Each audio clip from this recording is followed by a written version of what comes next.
ফুটন্ত গরম পানিতে দারুচিনি দিলে কি হয় শিখে রাখুন, কাজে আসবে। আপনি কল্পনাও করতে পারবেন না ফুটন্ত গরম পানিতে এভাবে দারুচিনি দিলে এটা হতে পারে। তার জন্য আপনাকে যেটা করতে হবে, নিয়ে নিতে হবে দারুচিনি। এখানে বড় সাইজের 3 পিস দারুচিনি নিয়েছি, আপনারা কম বেশি করে নিতে পারেন, তাতে কোনো সমস্যা নেই। আমি এখানে ফ্রেশ দারুচিনি নিয়েছি 3 পিস। এবারে যেটা করতে হবে, দারুচিনিগুলো ভালো করে ধুয়ে পরিষ্কার করে নিতে হবে। এবারে আমি চুলায় একটি কড়াই বসিয়ে দিয়েছি, এর ভিতরে দিয়ে দিচ্ছি 1 কাপ পরিমাণ পানি। পানিটা ফুটে ওঠা পর্যন্ত আমি অপেক্ষা করব। এদিকে আমি দারুচিনিগুলো ধুয়ে নিয়েছি এবং এই পানির ভিতরে দিয়ে দিচ্ছি। এখন কিন্তু চুলার আঁচটা লো ফ্লেমে রাখতে হবে, হাইটে কিন্তু এটা জাল করা যাবে না। আমি লো ফ্লেমে দিয়ে দিচ্ছি।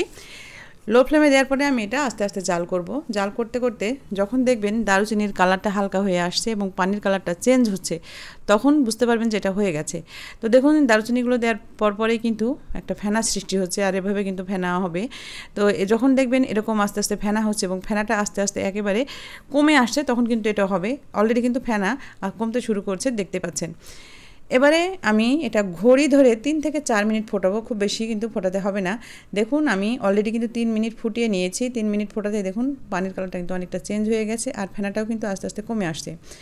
এবারে আমি আর খুব বেশি হলে আধ মিনিট বা 1 মিনিট ফোটাবো। ফুটে নিয়ে আমি এটা অফ করে দেবো। গ্যাসটা অফ করার পরে এটা আমি নামিয়ে নিয়েছি। নামিয়ে নেওয়ার পরে ঠান্ডা করে নিয়েছি। ঠান্ডা করে এবারে যেটা করব, আমি আলাদা একটি পরিষ্কার মগ নিয়েছি এবং একটি স্ট্রেনারের সাহায্যে এটা আমি ছেঁকে নেব। এটা সুন্দর করে ছেঁকে নিতে হবে, যেন কোনো দারুচিনির অংশ এর ভিতরে চলে না আসে। আপনারা চাইলে 2 থেকে 3 বারও ছেঁকে নিতে পারেন, সেটাও কোনো প্রবলেম নাই।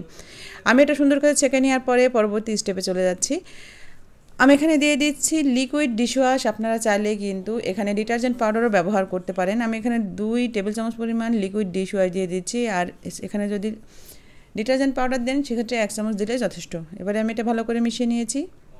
নেওয়ার পরে এখানে দিয়ে দিতে হবে লেবু। এখানে আমি বড় সাইজের একটি লেবু নিয়েছি, এখানে আমি লেবুর অর্ধেকটা দিয়ে দিব। আপনারা চাইলে পুরোটাও দিতে পারেন। তো অর্ধেকে কাজ হয়ে যাবে, আমি অর্ধেকটাই দিয়ে দিচ্ছি।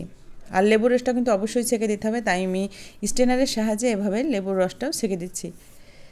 খুব সুন্দর করে লেবুর রসটা এর সাথে মিশিয়ে নিতে হবে। মিশিয়ে নেওয়ার পরে এটা কী তৈরি হলো আপনারা জানলে অবাক হয়ে যাবেন।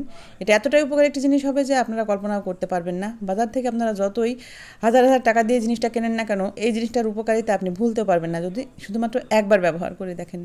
এবারে আমি একটি বোতল নিয়েছি, পরিষ্কার বোতলের ভিতরে আমি এটা ঢেলে নিচ্ছি। ঢেলে নেওয়ার পরে পরবর্তী যেটা করব, আমি একটি স্প্রের ক্যাপ লাগিয়ে দিব।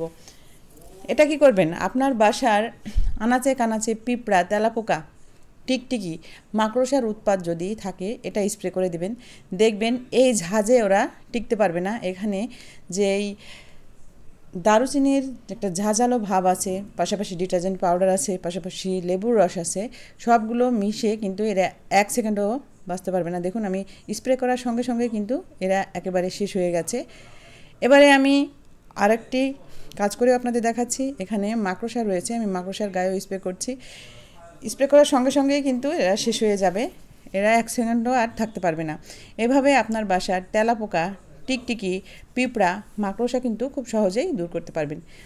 অথবা আপনার বাসায় যদি এগুলো নাও থাকে, তাহলে ক্যাবিনেটের ভিতরে বা বাসার যে কোনো আনাচে কানাচে এটা স্প্রে করে দেবেন। দেখবেন খুব সহজেই ওরা পালিয়ে যাবে। আমরা বাজার থেকে যে সকল জিনিসগুলো কিনি, সেগুলো কিনতে গেলে যেমন টাকাও খরচ হয়, পাশাপাশি এগুলো কিন্তু অনেকটা বিষাক্ত হয়ে পড়ে, বাচ্চাদের নাগালের বাহিরে রাখতে হয়। তাই আপনি নিরাপদভাবে এটি ব্যবহার করবেন। দেখুন এখানে আমি একটি তেলাপোকা দেখছি, তেলাপোকার গায়ে স্প্রে করার সঙ্গে সঙ্গে ও কিন্তু পালিয়ে যাচ্ছে। আর পালিয়ে গিয়েই কিন্তু দেখুন কী অবস্থা, এ কিন্তু আর বাঁচবে না, এরা কিন্তু ছটফট করছে।